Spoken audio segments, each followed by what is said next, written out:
লটারিতে ৫ তারকা হোটেলের মালিক হলেন প্রবাসী জাহেদুল। বিস্তারিত জানতে ভিডিওটি শেষ পর্যন্ত দেখুন।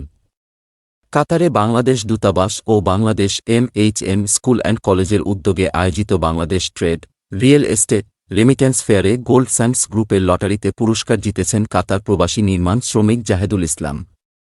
তিনি কক্সবাজার অথবা কুয়াকাটায় নির্মাণাধীন চলমানকৃত বিশ্বমানের চেইন ম্যানেজমেন্টের ৫ তারকা হোটেলের একটি সুইট এর আংশিক মালিকানা পান, যার মূল্য ৬ লক্ষ টাকা, যা আগামী কয়েক বছরে ১৫ থেকে ২০ লাখ টাকা মূল্য হবে বলে ধারণা করা হয়।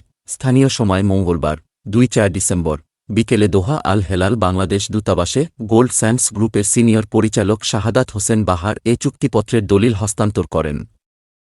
এ সময় উপস্থিত ছিলেন কাতারে নিযুক্ত বাংলাদেশের রাষ্ট্রদূত মো. নজরুল ইসলাম ও দূতাবাসের councillor deputy chief of mission Waliur Rahman. এর আগে ২-১ ডিসেম্বর মেলার সমাপনী দিনে হাজারো দর্শকের সামনে কাতারে বাংলাদেশের রাষ্ট্রদূত মো. নজরুল ইসলাম হাজারো রাফেল ড্র কুপন এর মধ্যে কাঙ্ক্ষিত ব্যক্তির নাম ঘোষণা করেন। গোল্ড স্যান্ডস গ্রুপের সিনিয়র পরিচালক শাহাদত হোসেন বাহার বলেন, ৪ লাখ কাতার প্রবাসী রেমিট্যান্স যোদ্ধাদের মধ্যে অন্তত একজনকে পুরস্কার দিতে পেরে আমি আনন্দিত। গোল্ড স্যান্ডস গ্রুপ প্রবাসীদের উন্নয়নে কাজ করে যাচ্ছে।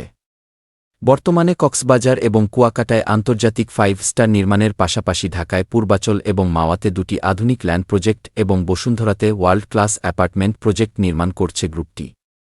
বর্তমানে tourism infrastructure development private sector সবচেয়ে বেশি বিনিয়োগ রয়েছে গোল্ড স্যান্ডস গ্রুপের বলে জানান তিনি। রাষ্ট্রদূত মো.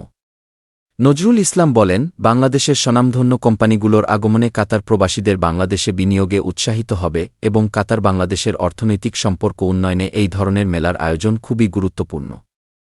এ সময় গোল্ড স্যান্ডস গ্রুপের এমন ভিন্নধর্মী আয়োজনের প্রশংসা করেন রাষ্ট্রদূত। রাফেল ড্র বিজয়ী কাতার প্রবাসী জাহেদুল ইসলাম বাংলাদেশের ঝিনাইদহ জেলার বাসিন্দা।